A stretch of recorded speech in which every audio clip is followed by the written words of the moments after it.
sometimes a match that perhaps doesn't matter, Alex, can look like a match that doesn't matter, but you grew into that nicely. Yeah, that was one of the main things that the manager said, and as a group we wanted to come out here tonight, approach it properly, professionally, and we want to win the game. It's important to keep standards up, especially off the back of the weekend with a good performance. We wanted to put in another one today. We made changes, and it was important that everyone came in and did a good job and carried on the winning way. So yeah, I think it was professional, and in the end 3 points is what we wanted, and that's what we got. How important is it perhaps for both of you to get a number of games in succession? Yeah, I think I don't know, do you want me to answer that? I think it's, you want to play as much as you can, and games in successions where the rhythm comes from, the fitness comes from, and you grow into things. So, for me personally, it's great. T coming back from injury, I'm sure he'd say the same thing. But no, it's been really good having him back. I think tonight was important as well with young Tyler, having Thiago and myself with a bit of experience help him along, and I thought he did really well. But no, it's good to see this man back, and yeah, runs in the team is what you want. Thiago, have you scored a prettier goal than that? I think, yeah. What? I think, yeah. But that's all right, at the end, at the end, I'm really glad and happy for the goal. In a moment for me, for myself, that it's also important because, as Ox said, I just came back from an injury and just try to raise even more the confidence. So, but as I said, the most important goal is important for the team, but how the team played, how we create our chances, how we defend. So we are happy with the young guys and also with the experienced guys. Yeah, but you've been playing a long time. You've had some big moments in your career, but does it still give you joy, personal joy, when you hit the ball that sweet? Sure, I think for each player, we have joy when we touch a ball, and we know that when we touch it, we did a nice pass or a nice shot, and fortunately it was goal. Yeah. You taught him the word swaz. Does he know the... Swaz? No, I don't know what it means. I'll teach you another day. Okay. Spin, kind of. A spin, okay. It's the way you hit the ball with a bit of swaz on it. I think he's one of the best in our team hitting the ball, maybe the best in hitting the ball with strength, and we just have to learn every day from him. Doesn't look as pretty as that all the time, though, unfortunately. There's some good competition for ball strikers in this team. So, listen, job done obviously here, back to winning ways, and now a little trip to Milan to finish the job. They've won tonight, so they've got plenty to play for. Yeah, it's another game for us. It would be good to go through with all wins. That would be really, really impressive and good to take on into the competition. And it's a great place to go and play football.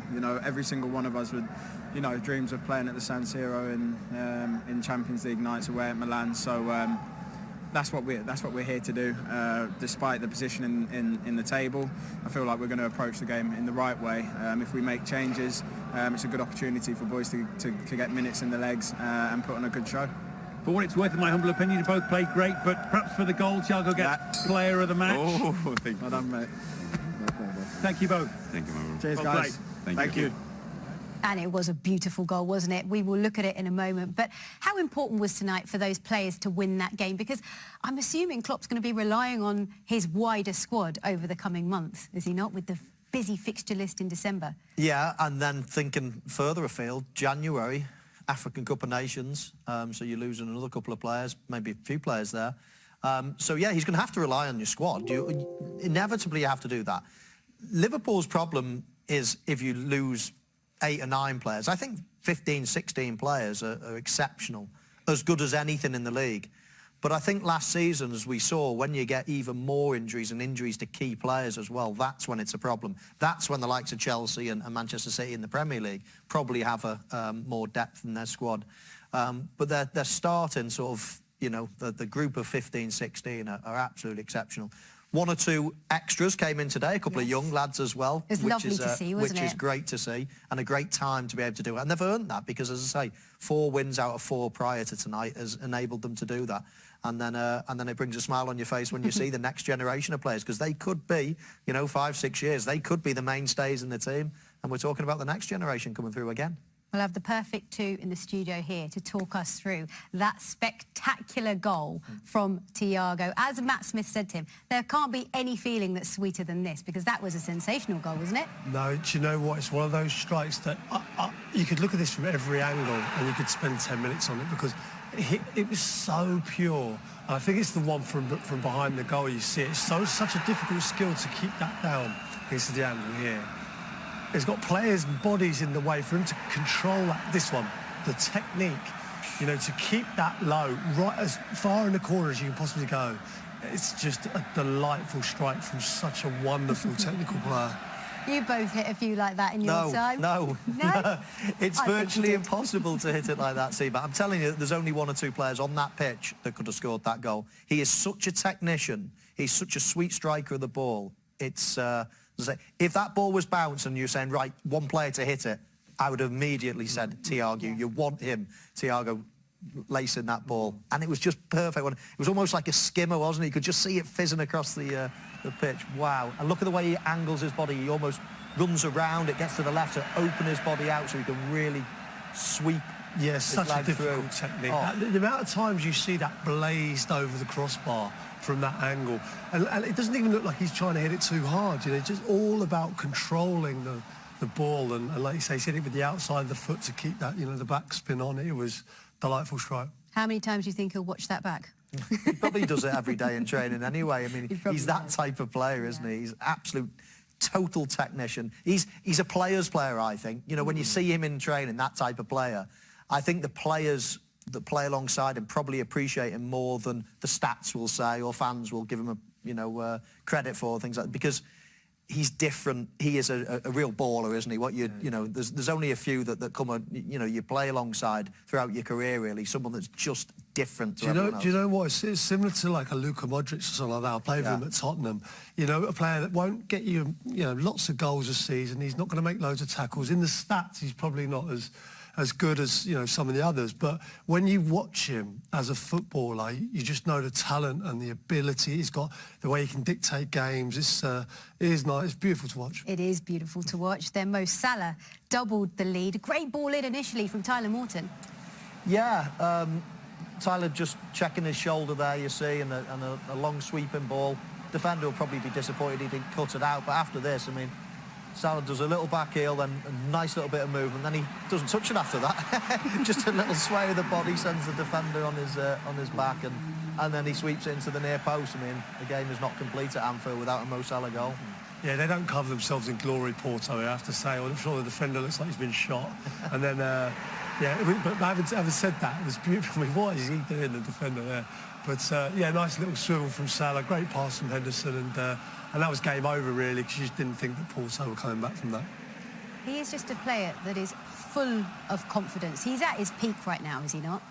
Yeah, I mean, he's in the perfect age.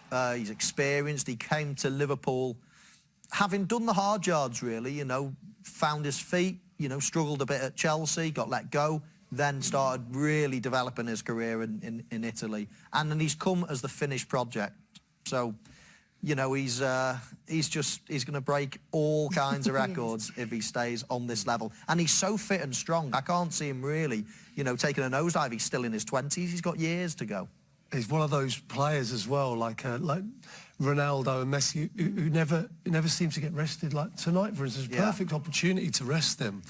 But he wants to play every single minute. He wants to break records. You know, he's got that about him, and it's amazing.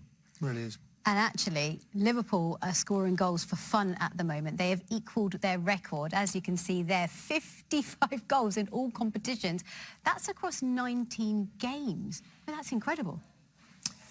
It's an incredible team, and it has been for a good few years now. And, you know, you don't see any signs of it dipping. You've got world-class players all over the place. You've got an unbelievable manager with a great squad. The stadium's brilliant. Every team, or lots of teams, go through, you know, ups, downs, peaks, troughs. It's just the most amazing time. These last few years, amazing time to be a Liverpool fan. And of course, the key now is trying to make that period of time last as long as possible, because there's so much competition now, more than ever, in the world of football. But Liverpool are right on top. And as I said earlier, if you're asking any team in this competition who don't you want to draw in the next, well, once the knockout period comes in, it's Liverpool. Because if you go to Anfield, you've got no chance. There's nothing like it, European night at Anfield, is there? We did hear from the Ox. We spoke about him in our pre-match show. Did he impress you tonight? Yeah, he did. I mean, we talked to him beforehand, being a little bit different to what, I mean, this is a great pass early on, outside of the right foot, setting things away. He is different to what they have in that midfield. I think he's got energy. I mean, look at the pace here and getting back. He's got legs, he's got ability, you know, he's got a good right foot. It's something different, and I think if he can stay injury-free, you know, I think he's got a huge role to play in the load of games they've got for the rest of the season. Yeah, he literally does do a bit of everything, doesn't he? I mean, he can shoot from distance, he can get goals, he can see a pass, as we've seen. He doesn't shirk away from his defensive duty. This is a good effort. I mean, a tight touch, and, you know, he's going to take a touch and hit it quite quickly. He shows a whole range of different attributes, and it just really is trying to stay fit for a period of time, and you'll see this lad get better and better. Is there anything more you would want to see from the Ox? No, I think it's just proving your fitness. I mean, it's proving the fact, can he stay in the team for a period of time? Can he stay in for a prolonged period? I think with the injuries to, obviously, Harvey Elliott, to Curtis Jones, it's give him and Morton a chance in the team. Thiago as well, with Henderson being in and out. But, yeah, there's definitely midfield places up for grabs, and he's one that will want to cement a place in there. Well, it is now time for a quick break, but plenty still to come from us. And after the break, we'll be hearing from that man, Jurgen Klopp. We are back in just a moment. Jurgen, you wanted a good game, you got a good game, better kind of as it went. Is that fair? Well, it was good. It was good. We could have done better. We could have been more calm in the first half, especially in our potentially goal-scoring situations where we were a bit hectic, which is not unusual when you put a team together, which is not played not together now all the time.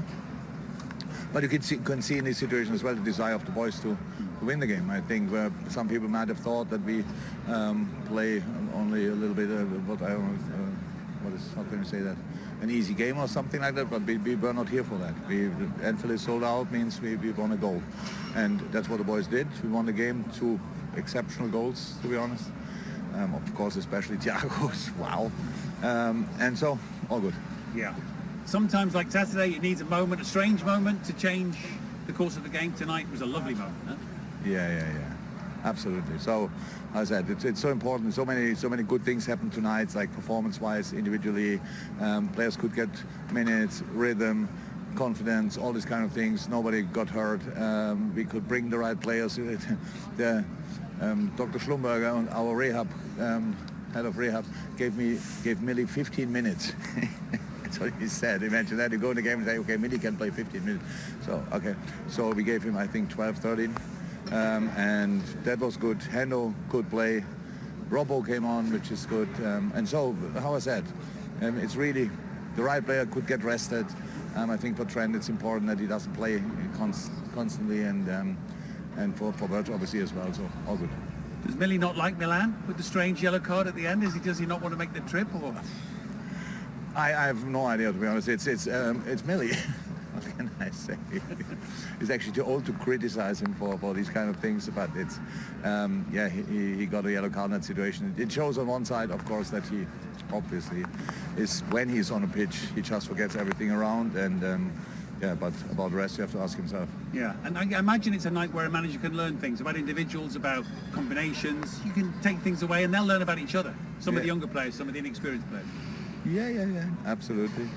So if you're on our squad, you're a good football player. That's how it is. If I'm long enough in the business that I would not throw a player in the game, and I think he's not ready for it. So, for example, with Nico, we know that he can play on that level, and but with Tyler, the world out there might have been surprised, and he did exceptionally well. You left him on, huh? Yeah. Of course, he's fit, and there was no need to rest him for whatever. So he is a good player. But I'm really pleased for him that he could put a performance like this in. Another good night in Anfield. Thank you very much. Thank you. Thank you. More smiles for Jurgen Klopp. And he is just the perfect fit for Liverpool. I know we've said it before, but he continues to bring the best out of those players, doesn't he? Well, listen, the game has moved on many, many years now, and the type of manager is vastly different. You know, these encouraging managers, I think, you know, back to the day, if you played poorly, you'd be so nervous walking back into the dressing room. I mean, virtually every manager ruled with an iron fist. You were petrified of a lot of managers. Nowadays, everybody seems so nice to play for. They all walk onto the pitch, they all give you a cuddle, they all pat you on the back, they say nice things about you. And I think it's the way of the world. People are a little bit different. People want to do their job and be appreciated and be told they're doing well and things like that. So I think he's just the most perfect modern-day manager. Everybody loves him. The fans love him. The players love him.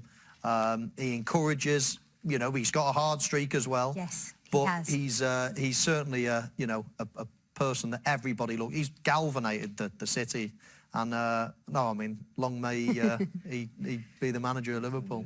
Yeah, and the fans absolutely love him, don't they? Yeah, and rightly so. He's won everything. You know, he's given them a team to believe in. He's won the league, which a lot of managers, you know, in recent years haven't been able to do. Good managers as well.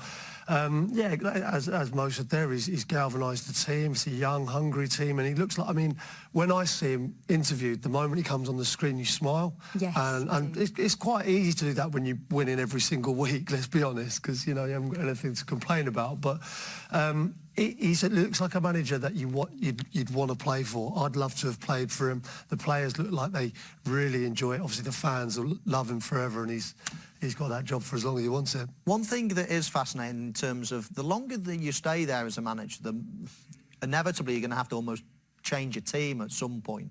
And I don't mean like wholesale changes, but a lot of players will have to change. And a lot of Liverpool players are sort of in the late 20s now. Look at the front three, for example. So in the next couple of seasons, it's going to be really important for Liverpool to start thinking ahead to the future as well, and thinking, right, I mean, you've got a couple of youngsters coming in today, but you can't have everybody coming to the end at the same time. I know that's a long way off, but you've got to start planning now, and I think that'll be in Jurgen's mind as well, looking at the future. Well, moving forward, 11 teams have qualified now officially for the knockout stages. All of the English clubs in that mix, and Liverpool have a great chance of progressing far, as they have done in the past 6 times in this competition. But out of the English teams, who do you think is going to travel the furthest? Obviously, that's a really easy question for you, Michael. I think Liverpool and Chelsea are better equipped probably than City to win it. I think European... I think Liverpool, and it's not being biased, I just think Liverpool, that the way they play, that you can't ignore Anfield either. It's just got so much history, so much belief. You walk out there, I don't care who you are, you walk out there in a red shirt and you think you're invincible. It's just got that way about it. And if I had to say a winner, I think I'm going to say Liverpool. OK. I'm going to come to you in a moment, Crouchy. But just to let you know, more European football is coming your way tomorrow night on BT Sport. Tottenham are in the UEFA Conference League action against NS Mura from 5:15 on 2HD. West Ham, they kick off our Europa League coverage on 1HD. David Moyes are in Vienna from 5:15. Celtic, well, they're in Germany in the other early game against Leverkusen on 3HD. While Rangers, now without Gerrard, take on Sparta Prague at Ibrox on 3HD. And coming up next here on 3HD tonight, the second part of our newest BT Sport film, South of the River. That's well worth a watch. Don't forget, Champions League tonight is up next over on BT Sport. You can watch all the goals from tonight's Champions League game before 11 o'clock with Jake Rio Ferdinand and Michael Owen. One word, Crouchy, from you. Who will be the best team out of the English teams to progress? Liverpool. There you go. You heard it from Crouchy. Thanks for your company. We'll see you soon. Bye-bye.